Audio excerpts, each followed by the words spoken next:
This episode of Burnin' Daylight is brought to you by Stetson Ranches out of Fromberg, Montana. Stetson Ranches is a multi-generational ranch family looking to build something that's going to be profitable and sustainable for many generations into the future. They're a diversified operation, but they focus on the two things that matter most in any good cattle ranch. That's beef and horses. They got some of the best foundation quarter horse bloodlines running through their brood mares, like proven bloodlines going back to Zanpar Bar, Two-Eyed Jack, Peppy Sand Badger, Doc Bar, just to name a few. And they're breeding them back to some of the best studs on the market today. They got a stud out of the King Ranch that is just phenomenal. It's going to be a really good crop of colts coming up in the next year. These colts are going to be heavy boned, shapy, athletic, got a great mind to them, and they're ready to go any direction you want to take them. They've also got some of the best beef that you'll ever eat. One of the more unique direct-to-consumer beef operations out there. They're running registered Black Angus cows. They're breeding them back to registered Hereford bulls. And those calves, the calves that they spit out are going to be a Black Baldy cross calf. And they're going to feed them out there on their own place. And it's going to be one of the best families you've ever met in your life, using the best quality ingredients, best quality feed, and taking the best care possible of these calves. And when it's all said and done, when that animal is finished out, ready to go to harvest, they're going to leave Stetson Ranches for the first time. They're going to get harvested, packaged, and delivered to your doorstep on dry ice for a low cost of $125 a month for their subscription package. It's 8 to 11 pounds of beef coming to your doorstep every month. Use the promo code Move Your Ass. It's MOVEYERASS, all one word. Use the promo code Move Your Ass and you'll get 20% off your first month. That package is going to be hamburger, roast, stew meat, and various cuts or select cuts of steak, depending on the month. But it's a great deal and even better people. So go check them out. Stetson Ranches if you want to look at their horses. Stetson Beef if you want to order some of the meat. So check them out. Let them know you heard about it on Burnin' Daylight. Next up, we got the official boot maker of Burnin' Daylight, Houston Boot Company out of Virginia City, Nevada. Jake Houston's a good buddy of mine. He's a hell of a boot maker. He's been at it for 4 or 5 years. Also a hell of a musician. Jake Houston and the Royal Flush, if you care to check them out on Spotify. But let's get back to his boots. They're all handmade, all custom made to order, hand measured. If you can't make it to have him measure your feet by hand, I would recommend that you do so. But if you can't do it, he can send you a kit, tell you how to measure it and everything. But there's a couple things that he just is not quite the same if he doesn't do it in person. So I would recommend that. However, regardless, he's gonna spend way more time than he probably needs to making sure that you have everything that you want, because he's that type of guy. It's going to cost you a little bit more than a pair of shitty Ariats, but they're going to be a hell of a lot better. And you'll be helping out one of my good friends and just a true artist, honestly. All I told him was like, hey, I want stovepipes. I want this, I want that, just very kind of general type deals. And then I said, after that, just do your thing, make them look cool. And man, he really did a hell of a good job. You won't be disappointed. Like I said, they're gonna run you a little bit more than your store-bought boots, but they're gonna last you a lot longer and they're gonna fit a hell of a lot better. So check him out on Instagram at Houston Boot Co. If you'd like to get a hold of him in person, give him a holler 775-315-3022 and let him know you heard about it on Burnin' Daylight. Next up, we got Jessica Pancost and Thunderbird Equine. Right now, she's out of northern Colorado, and she'll be taking clients for the rest of May, and I'm assuming June too. But anyway, she focuses on vaquero-style horsemanship with your horse, your colt, or your mule, and it'll get practical ranch-type experience from second-generation trainer and a third-generation rancher. Your horse will also gain roping experience in heading, heeling, breakaway, and a bunch of ranch roping as well. If you're bringing a colt or something just to be tuned up, 60 days minimum. On colts, owners can expect a quiet, confident, and respectful colt with all the right tools to move on to any discipline of your choice. Anything that you bring in for finishing, they'll be expected to develop a harder stop, collected frames, and precise movement through leg cues. Your horse or mule will develop the confidence to do anything you like under saddle, whether that be mounted shooting, roping, trail riding, or cattle work. And at the end of the program, you'll receive 5 free lessons to reacquaint yourself with your new equine partner. Give Jessica a messenger or give her a call if you'd like to book your spot or got any questions. You can find her on Facebook and Instagram, Thunderbird Equine, or give her a holler, 720-205-2996. And once again, let her know you heard about it on Burnin Daylight. Finally, last but not least, we got Cardomax. Cardomax is a veteran-owned, all-natural supplement company owned by former Navy SEAL Sean Madsen. Really good supplements. They're all little pouches of liquid, about the size of a ketchup packet. You just pour it in a bottle of water. I use the immunity booster. Seeing how we went through a pandemic, some would say we're still in it. I don't think so. But regardless, one of the best things you can do for your immune system is vitamin D, vitamin C. Just there's a whole bunch of stuff you can do for your immune system, and you don't have to worry about the Rona if you keep your body healthy. So outside of the immunity booster, they also have an energy booster and a recovery deal. But I recommend all of them. They taste great. It's all natural stuff, so it's not gonna mess you up. So anyways, head over to cardomax.com and use the promo code Move Your Ass, and you get a discount there. And also I get a little bit of money if you do so. So please do that. Check them out. I highly recommend their stuff. And thanks to all the sponsors. If you'd like to further support the show, head over to patreon.com/Burnin Daylight and subscribe there for as little as $1 a month. But there's a lot of different perks and extra content that you get over there. So check it out, and let's get into the show. When we lay our warriors to rest, it's to the good times, it's to the bad times, and the memories we'll always have. 'Cause when we lay our warriors to rest, raise your glasses just to the fallen and the ones who will never forget.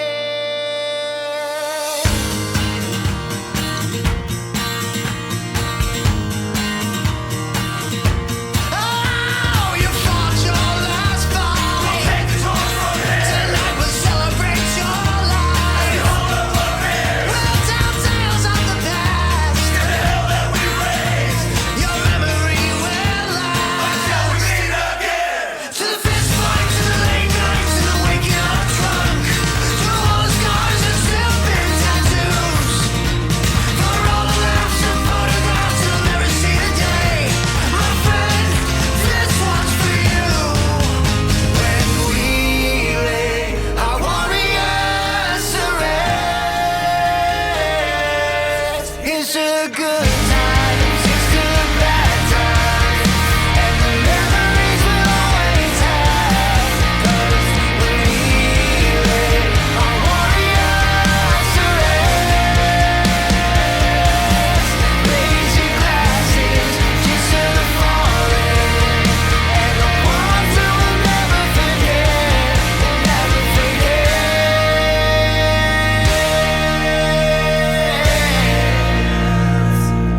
will never forget.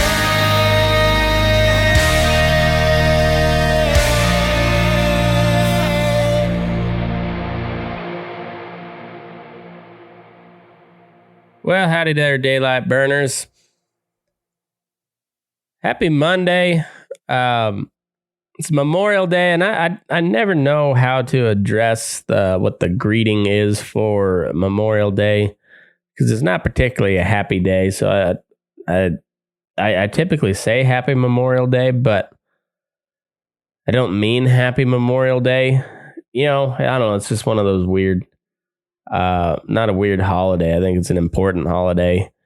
It's just one of those weird, I'm not quite sure how to greet, you know, like Ricky Bobby always said, I'm not sure what to do with my hands. Not sure exactly how to greet somebody for Memorial Day. So I'm just going to say Happy Memorial Day. I hope you all have a good time with your family and friends, and you know, have your barbecues, do the whole thing. But remember the reason we celebrate, and remember it's all those who have died in the line of duty, you know, fighting for this country. Whether we should have been fighting in those said wars or not is a whole different discussion to have. But you know, raise a glass. Remember those that died fighting for this country. It's still the best damn country on the face of the earth. There's nowhere else I'd rather live. As many problems as we have, and they don't look like they're slowing down anytime soon. We still get to live in the greatest country the world has ever known, and it's because of people who died fighting for individual freedom and liberty and self-governance. And I think most men and women that go into the military nowadays still have those ideals in mind. You know, they swear an oath to uphold and defend the Constitution of the United States. They don't take an oath to, you know, uphold and defend the President of the United States or the Congressman. No, it's the Constitution, which is a set of ideas and principles that we live by. And there's been plenty of men and women who have died fighting for those ideals, principles, and ideas. And you know, raise a glass to them. Let's remember them. And hats off to anybody who has served, including you know, the fellow about to have a conversation with, Mr. Boots O'Neill himself. You know, it's a courageous thing to serve, whether it was voluntarily or not. It's still something that these men and women had to do, and some of them never made it home. So let's remember them today, and enjoy this conversation with Boots. I've had it for a couple weeks. I've been kind of waiting to put it out, and so bad audio is behind us for now. Learned a little bit of a lesson on recording outside of my studio, so we'll be better prepared next time I go out on the road, and we'll have a little better setup. So anyway, here's a little conversation with the one and only Boots O'Neill. Happy Memorial Day. Burning daylight, burning daylight, in the saddle till the job's done right. Burning daylight. Dallas, but I made her home. Oh, you did? Yeah. You have any trouble turning that pickup in? No, they charged me a little extra, but no issues. So Well, good. yeah, it wasn't. How's everything in your neck of the woods? We're still going. The boys are still at Dixon Creek with the wagon, and it's just me and one man here and holding this down, and they're all on out with the wagon up there. They was moving the wagon today to another campground and up there, but they like another week being through. They said hope they'd get through by Saturday. I see. Get everybody back here that comes, and then I wouldn't be surprised if we don't hear something pretty quick on the sale thing, because everybody's talking about it's public that it's sold, but nobody's ever called us together and said anything, and I think they will, and they'll tell us some new rules and restrictions or things that we're going to do or that we don't do, Oh, yeah. But we haven't. It's still just like it was when I come here 30 years ago now. We're still operating the same way and doing the same thing. But you had any weather out there? Oh, a little bit. We got a little bit of a rain. Not enough to do anything though. Kind of knocked the dust down a little bit. But shoot, it rained on me all the way to Dallas. Yeah, I talked to when you called a while ago. There's a girl called me from Dallas that I've known for years, and we was talking when it first alerted me that I was getting another call. She said it's pouring down rain there right now. Oh, really? In Dallas, yeah. Well, good. But it's not here. We got 1,500 last night, but that's just kind of a sprinkle. Oh, yeah. I don't even know if we got that much. We maybe got a tenth. It wasn't. These rains here in Nevada, it very rarely just sets in and rains, Yeah, I know it. That's a kind of a drouthy area. Mm-hmm. Yeah, it is. But I sure enjoyed visiting with you last week, Boots. I'm glad you took time out of your day. I sure do appreciate that. Well, it was pretty interesting to me. I didn't feel like didn't feel like we'd done much that would help you, in your deal. But I guess, that's, you have to justify it. Yeah, it's you paying the bill. Oh, they that's really all I'm looking for is just it's just people like hearing your what you went through, and people like hearing me talk. So I guess it worked out all right both ways. So yeah, well, good. I glad you got it, and I don't know just what'll take place here now. We're just kind of waiting to see, but I know that it's them. I feel like that they're going to tell us something in the next couple of weeks. Yeah, probably we'll so. Get through Brandon this week up there, and we'll have our work laid by. We're going to put a crew together here and gather some more cows and move some around. We've got 2 or 3 pastures that we ship the cows north up there, and now they're kind of coming back, and we're going to gather some cows just here on the ranch and trail them to these pastures that are empty. So we'll get a few cows in all of them. So we'll have, they told the day workers to be back next week here that's gone. So I'll jump on that and get that done, and we'll go from there. Keep them all in line. Keep them lined out, huh? Yeah. But so let's. Oh, go ahead. Sorry. Did you fly from Dallas to where did you land going home? Well, I landed. I went from Dallas to L.A. and then L.A. to Reno. Oh yeah. I was supposed to be straight from Dallas to Reno, but then they canceled all the American Airlines flights out of Dallas for that night. So from there, I went. I spent the night in a hotel, and then flew out to L.A. and L.A. to Reno. It was a hell of a trip. It was never seemed to slow down much, but except for there at the Sixes, that was pretty laid back. So that was nice. Out that you had a pretty big deal coming down like you did and going back. That was a pretty good trip. It was. But, it was worth it though. It was a lot of fun, and I haven't got the bridle fixed up. We've been going ever since, and I've been going to put some reins and a curb strap on it and try it on something, but I'll get it. I've got it at the barn and I'll jump on it in a day or two. I've got some reins and stuff there. Oh, good. That I'll put on it and see how it goes.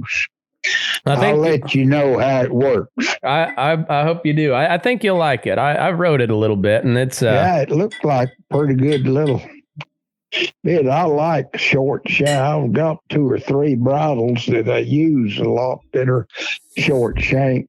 I grew up that way. My dad wouldn't let us use anything but little short shank bits and a leather curb when we was growing up. Now everybody uses chain curbs, you know, but yeah.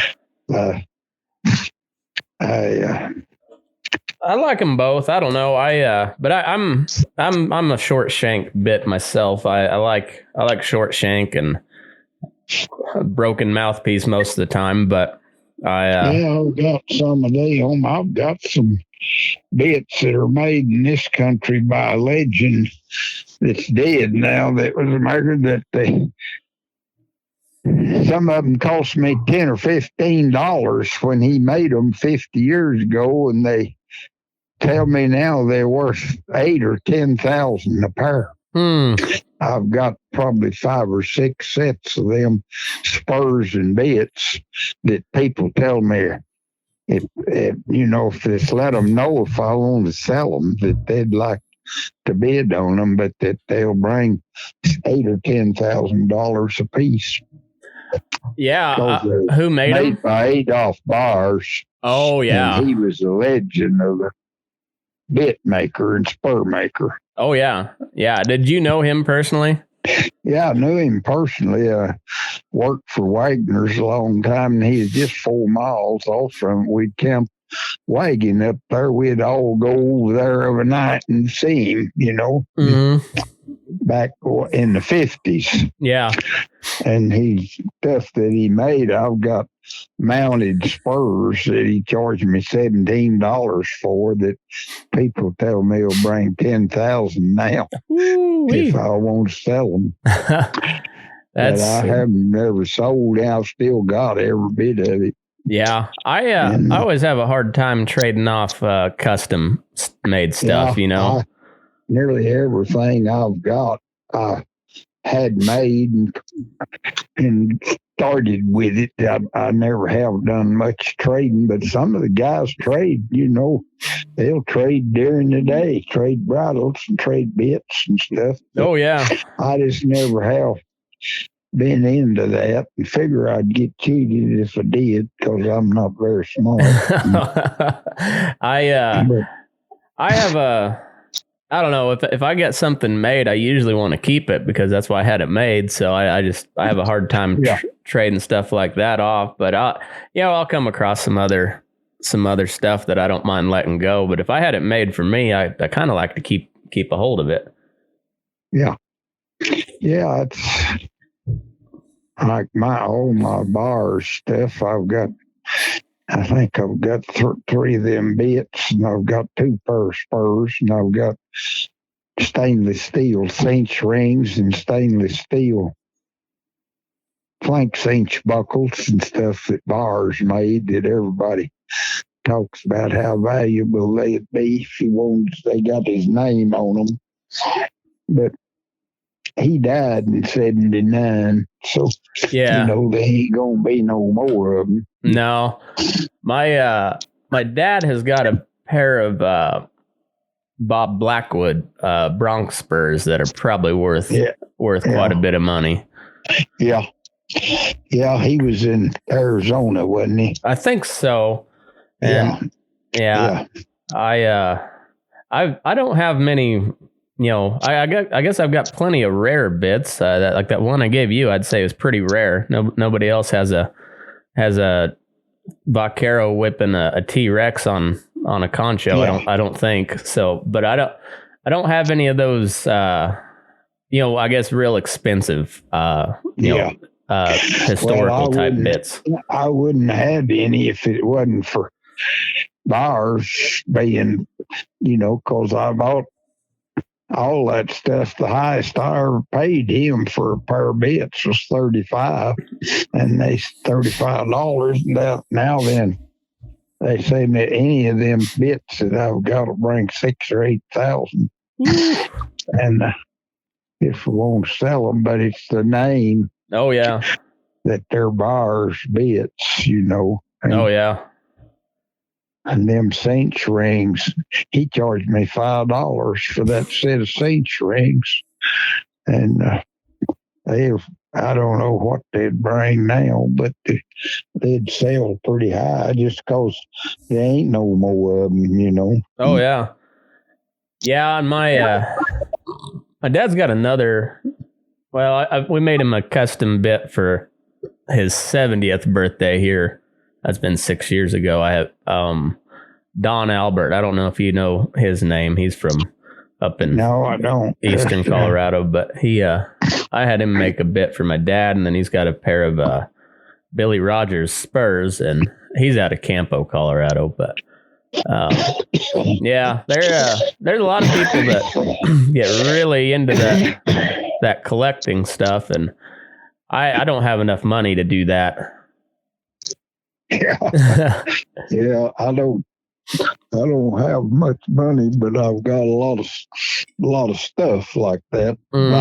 All of it, most of that stuff that I'm talking about, I got it in the 50s and 60s. I haven't bought a pair or got anything in 25 or 30 years. All that stuff, I've had it for years and years and years. Oh yeah. Yeah, it's well, the good made stuff will last forever though. That's part of it. Yeah. Yeah. Well, what'd you get up to today, Boots? I said, what kind of trouble did you get yourself into today? I just piddled around. I helped them boys that was to come up and come in for the weekend, and I helped them load their horses and get loaded up this morning to go back to the Dixon Creek Ranch. And then I had one horse that they're feeding a special feed that I have to morale. I moraled him and fed him, and went over to the race barn and ate dinner at their mess hall. They have a cook on Sunday, and they're not supposed to intermingle guys over there or us go over there, other than they've told me, even when Ann was here, she told me the cowboys are supposed to eat over here and the horse people eat over there, but I could eat wherever I wanted to. And so I go over there and eat Sunday dinner because they got a cook and we don't have a cook on Sunday. I see. Well, you guys got, it's pretty impressive outfit over there. I got to say, I was impressed. That's a big deal. They got more people over there than we've got here on the ranch as far as for that horse thing. They've got all 15 or 20 of them girls that work there leading. They walk and lead them mares. Mm-hmm. A man, they say, is harder on them things, kick them in the belly and stuff more. Oh yeah. And girls are real good to them. They live with a halter hanging around their neck. Most of them come to dinner with a halter hanging around their neck when they come in there to eat, over their neck and shoulders with a halter everywhere they go. Because they walk and lead them mares back to them stalls and them places, and you can't do it horseback. They got 2 cowboys that wrangle mares out of them. They got about 10 little pastures over there with mares turned out in them, and they go get 3 or 4 of them every day and bring them in and go through them, and they do all that horseback. Both of them boys ride a lot of days that we don't, but the rest of them people, walk and lead them things from different places there. But they've got a good mess hall there, and the cook, and they have cook every day, 7 days a week. Well, that's pretty nice. Yeah, I was telling my wife and a couple other people about Guthrie. I said, well, Boots wasn't lying when he said there ain't nothing out there, because it's the 4 6s, and that's about it. And yeah, that's it. It's kind of how I like it, though. Got the courthouse here for the county, and then we've got the school and the ranch, and the school own all the houses in town. The ranch owns all of them for our employees, and then the school owns all the houses for all the teachers, because there ain't no houses. If you just come here and went to work, you couldn't just rent a house. There ain't none like that. So the school owns all the houses that we don't. Yeah, it's sure enough pretty remote, but I like it. Well, it's pretty country through there. Yeah, it's a nice deal. I like it here, but it's it's unhandy. Like, if you need anything, you got to go 60 miles to a Walmart or a doctor or anything like that. But that's all right. It's got good roads and good vehicles now, and you go to any of them places. And then our vet clinic, they keep all kinds of antibiotics there for us if we need something, and then they x-ray all the time. We'll take some horse fall with him or something, kick him or something in there, and the doc will x-ray it and tell us whether he needs to go on to town or not.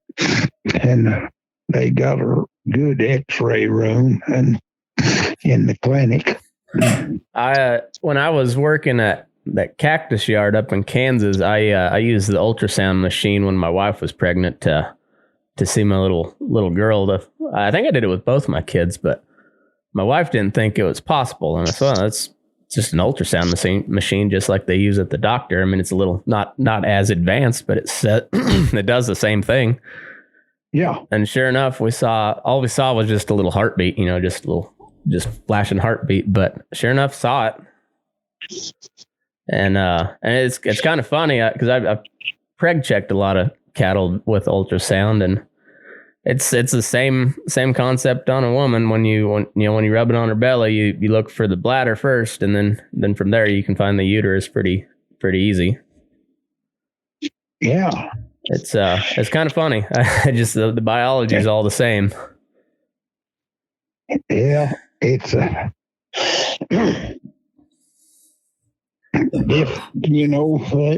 this clinic here, they do a lot of pretty high tech stuff over there, and they've got a lot of time. Just like I got a prescription not long ago for something that they sent me, and the doc told me over there one day, said, I've got that stuff here in the clinic if you have to refill it or anything.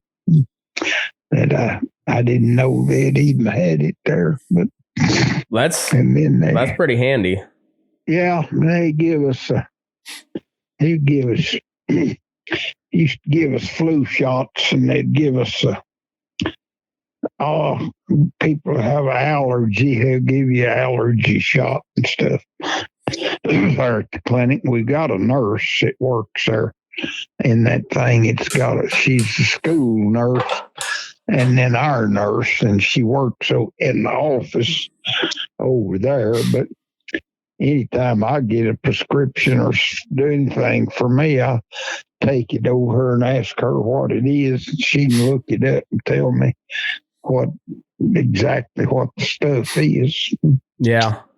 But I had a bunch of people asking me about, when we covered your favorite breed of cattle when I was down there, horned Hereford, and I tend to agree with you on the Herefords. But I had a bunch of people ask, did you have any any certain bloodline? You've seen some really nice horses come through the 4-6s. So, is there any particular bloodline that you really like?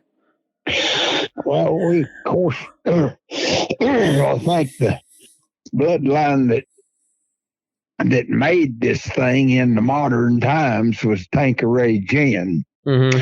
He is a stallion here that was I never seen a bad one. Every one of his colts, all of them I ever seen that had a problem, it was usually man-made. And and he was a premier stallion, but we've had several, there's so many now that they've got there that it's hard, but we've had several good stallions that little horse that we raised here, they called Six's Pick, has got some good horses here. And then there's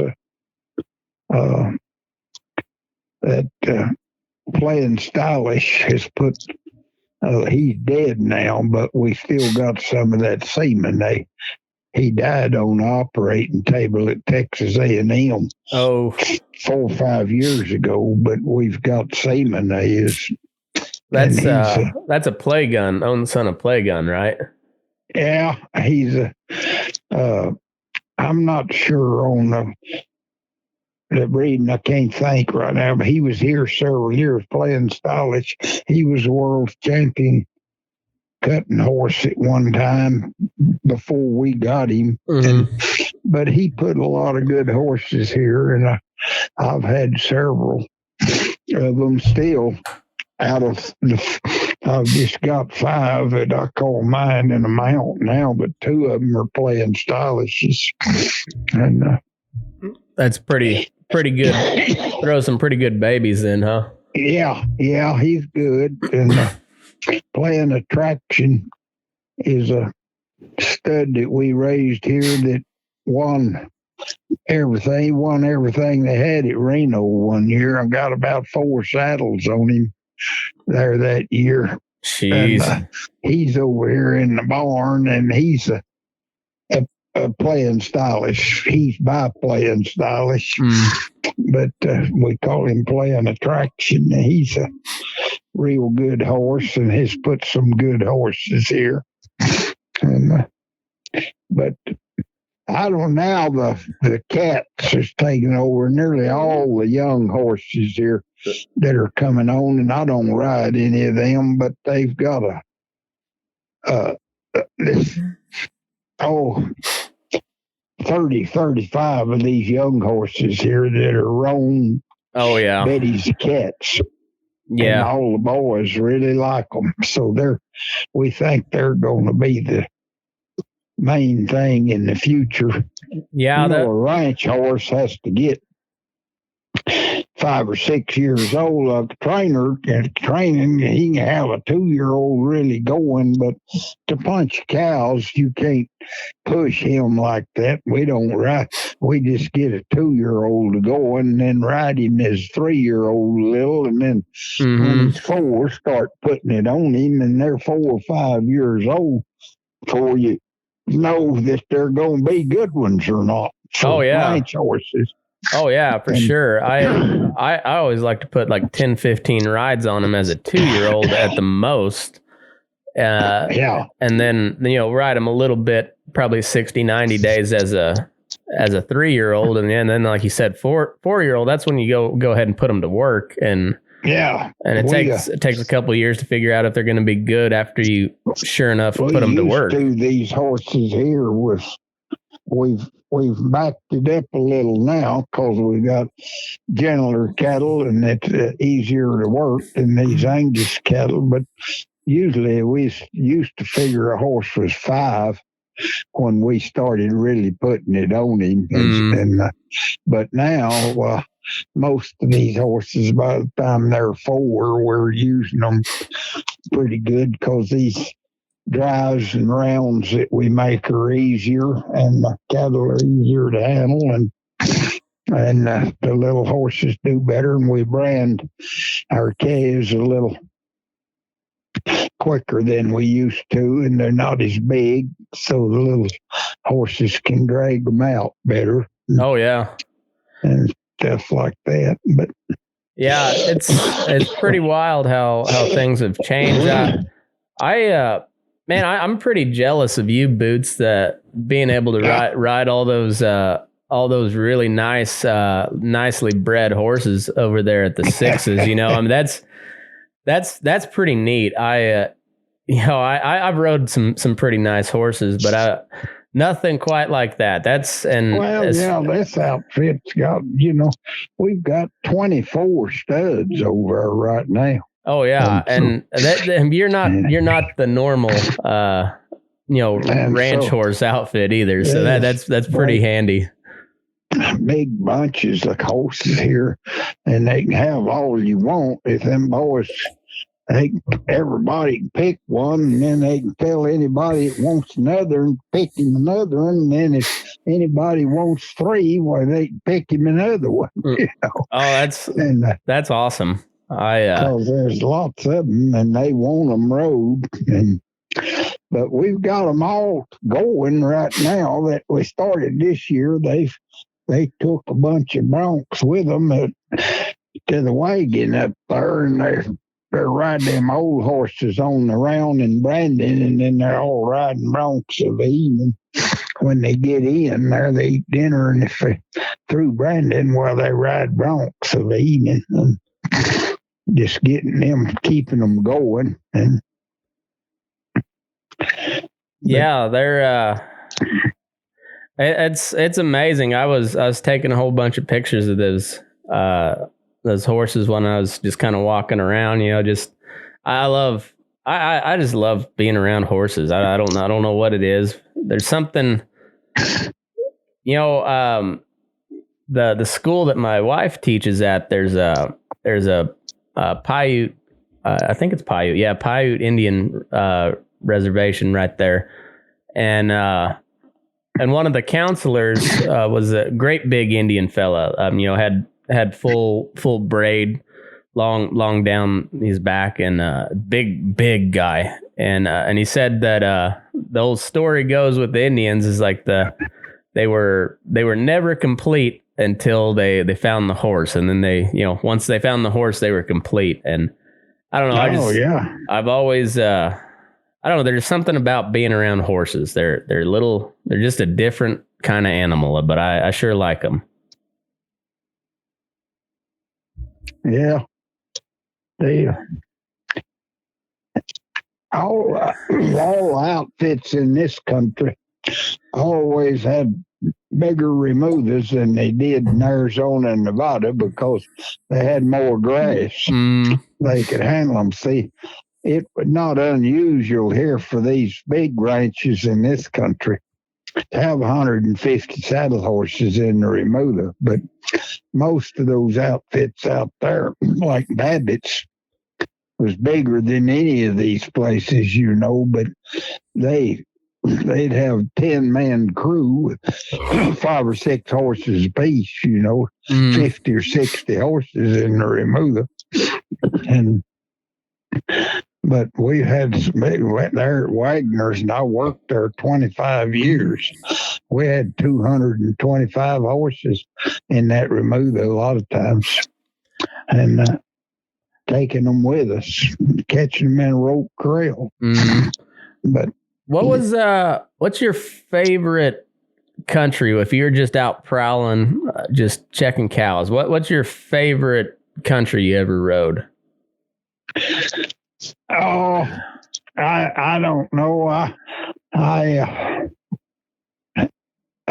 really like this country here as far as just to prowl and ride. It's there's not any roads through it or traffic in it or people coming or going, and it's a good country. But I liked that country when I was a young man with JAs. Was in the Palo Canyon, and it's they had 200 or 300 sections in that canyon, and it's really pretty. That Palo Canyon is, that's largest canyon in the United States besides the Grand Canyon. Oh yeah, So, you just drop right in. yeah. It's kind of And, the same way when you cross the Canadian there, north of Amarillo. It just you just drop right down all of a sudden. And well, even where I'm from over there by Pritchett, Kim, Colorado, you know, you're just driving across the plains and there's a little bit of open range right before you hit that canyon country. But I mean, you just all of a sudden you're on like a 6% grade going down, you know, a couple hundred feet to the bottom of a canyon. And it just comes out of nowhere. And I love that type of country. I love those canyons. Oh yeah. I didn't get to spend any country. I didn't get to spend any time a horseback down in the Paladuro. I'd love to sometime, but Yeah, it's a really nice country. I haven't been in it in years because I left there in '55 and come down here, and so I haven't been back up in that country and worked since. But I worked up there from '49 to then in the Canyon country, and then I worked up on the Canadian River. The Matadors had 800 sections there north of Amarillo on the Canadian River, and I worked there for them, and it was good. It was a big open country and a really good country. well, back then there wasn't quite as many fences either. I mean, they're Oh no, the Matadors had big pastures. They had 250 sections in one pasture and 100 sections in another one and 75 sections in another one. There's all big pastures, you know. They bought most of that country from the XITs. yeah. And it just had the outside of it fenced. Yeah. But It's it was a little different back then. It's yeah, it was I sure I don't know. I miss it. I like what we have going on now, but man, it just it makes me jealous of you old timers that I didn't get to experience some of that stuff. I know it was a little harder, but I like that country in Arizona. I love the Babbitts. I've been out there several times, and I worked out there, and I like that country north of Flagstaff in those San Francisco mountains along there. And it runs north to that Navajo reservation. It's a pretty country, and you know, I really liked that country. I was up there in Montana. I was up on the High Line, and we had some lease ground right up at the base of the Bear Paws, and it was pretty, but my God, it was cold. It was so freaking cold up there.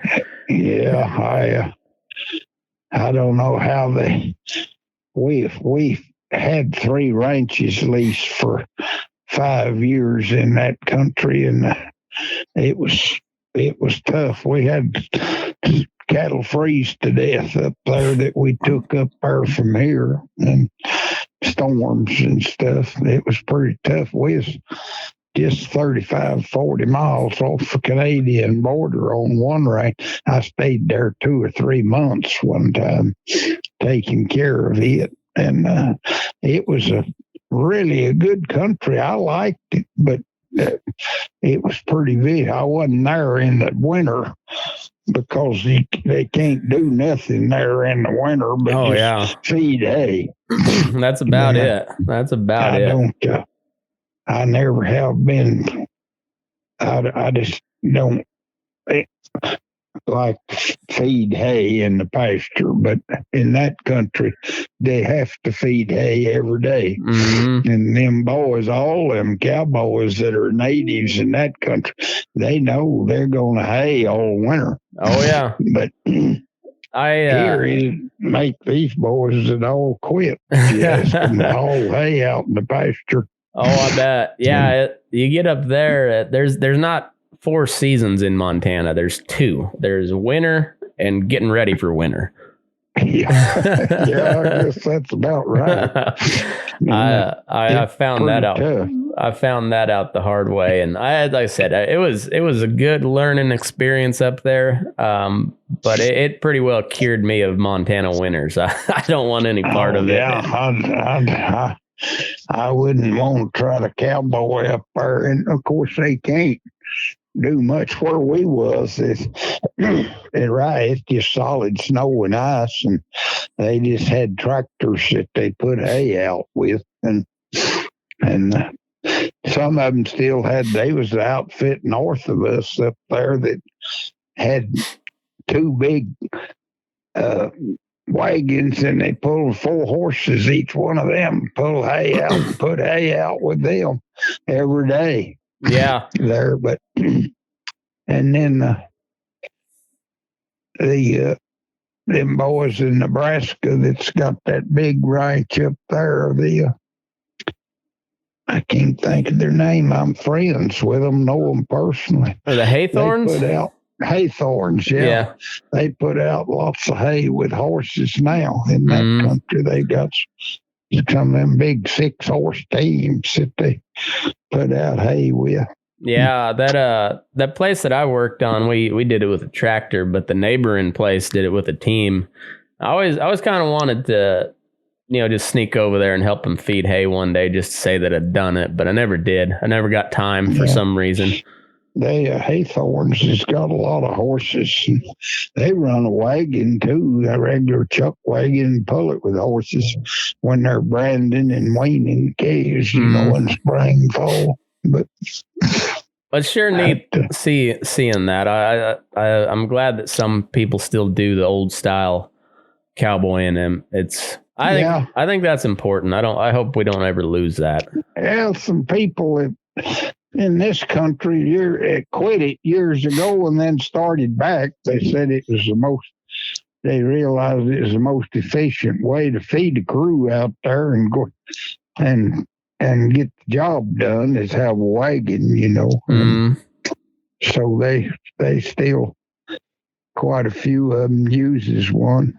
Well, it's one thing when you can just jump in your pickup and go to town, they might not come back, but when you're out on a wagon, you're there until you're done. Yeah, some of them that have one of them wagons. I know one guy that runs a wagon when he's branding and weaning. He requires them all to stay there and not go in of a night and come back of a morning, because he said by having them there, they're there, and there ain't somebody had a flat coming in not there yet. Yeah. So they do that, but that's understandable too. So yeah, I know when I was up there in Montana, the week before the due date on all these cows, we loaded up on everything we needed to, and we were on the ranch until Kevin was done. Yeah. When I was a young man there at the JAs, we used to pull out in April when the grass had carried the remuda, because we rode the horses on grass, and we'd stay straight through 7 days a week just working, and they didn't have any motor vehicles there at that wagon, and we just wagon. And if you went to town, sometime one of them boys, some of them, they might ride 6 or 8 miles across there to a camp, and that camper would take them to town or something, but you didn't have any motor vehicles at the wagon. Yeah. And it's just teams that we used to pull them, and we'd stay out till November when the grass started getting brown and the horses started getting weak while they'd pull in. And stayed 7 days a week. Nobody come nor went. You'd just be there for a good while at a time. But anymore, they just not any, people don't want to do like that. And they got too many, just like these phones and everything that people didn't have then. And we didn't even have a radio out there at that wagon. And I stayed at that D wagon from 55 to 60 that it stayed out the year around, and we didn't have a radio or nothing. We didn't know. I was telling the boys, I hear every once in a while something they'll say. That happened in 1958, and the U.S. government passed a law on it. And I think that's the first time I've heard about it. It was just because we didn't know anything that was going on like that. Well, the crazy thing is now I've got some cowboys up in Montana and Idaho and Nebraska and whatever. They don't have cell phone service, so before they leave the house, they'll download an episode of me and you having a conversation so they can listen to it on their phone while they're out prowling pastures. Yeah.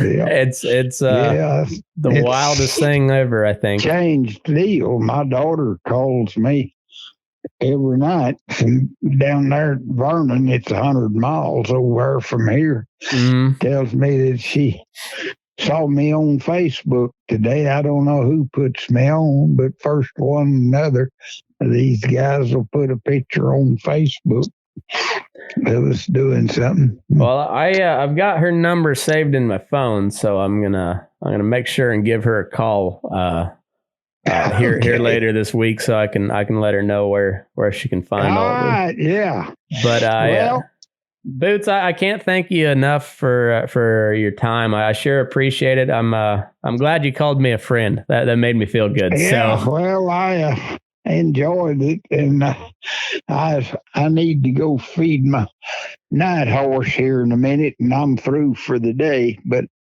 I just got one up to ride tomorrow, but I don't go down there and give him a bucket of grain. And we'll talk to you later. All right. Well, I'll call you next Sunday, and you have a good week, Boots. I sure appreciate talking to you. Thank you, sir. Have a good week. You too. We'll see you. Bye-bye. Bye.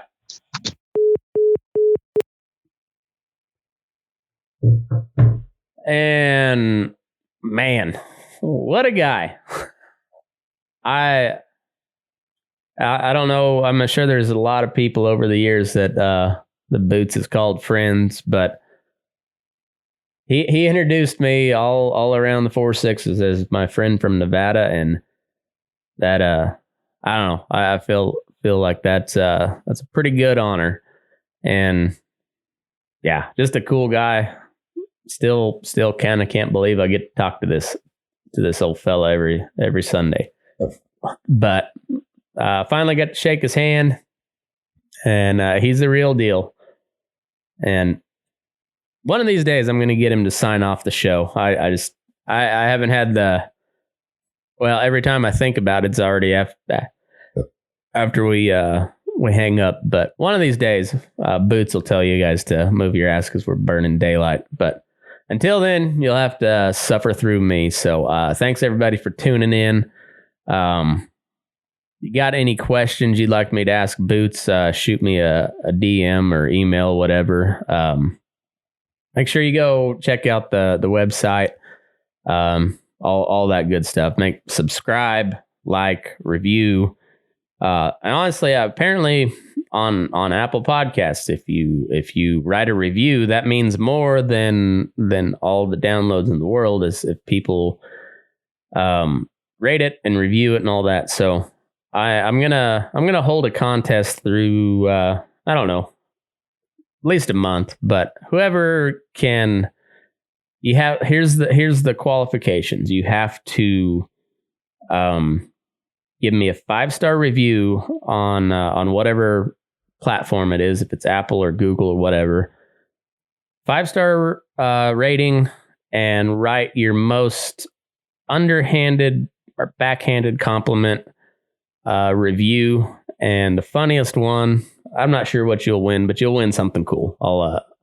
We'll get something in the works, but it'll help me out and it'll give me a laugh. I'm always game to be made fun of. So yeah, make me laugh and we'll give you something cool. But anyways, thanks to Boots, thanks to y'all, and move your ass. We're burning daylight. When we lay